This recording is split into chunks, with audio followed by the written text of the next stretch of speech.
من شهر كده او يمكن اكتر شوية كنت بتكلم على طلبة جماعة الاخوان الارهابية في كلية الشرطة.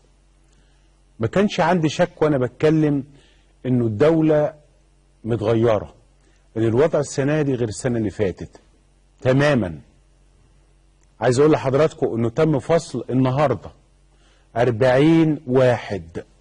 اكاديمية الشرطة النهاردة فصلت 40 طالب من المنتمين لعناصر الجماعة الارهابية، ودول بعد ان ثبت لدى من خلال أجهزة المعلومات، تقارير أجهزة المعلومات والأجهزة السيادية وكل الأجهزة اللي تشتغل في البلد، إنه هذه العناصر أو الطلبة دول اشتركوا في أعمال شغب، اشتركوا في عمليات إرهابية، شاركوا في تظاهرات، شاركوا في قطع طرق، شاركوا في عمليات تخريب، أيضا إنه أسرهم كلها من العناصر المهمة في هذه الجماعة الإرهابية.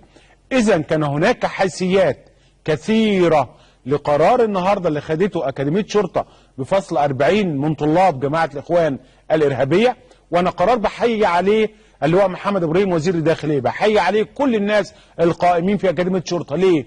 لأنه هذا القرار إن أنت تاخد قرار أنت بتطهر. لما احنا كنا بنتكلم قبل كده كانش لنا مصلحة أبدا أبدا.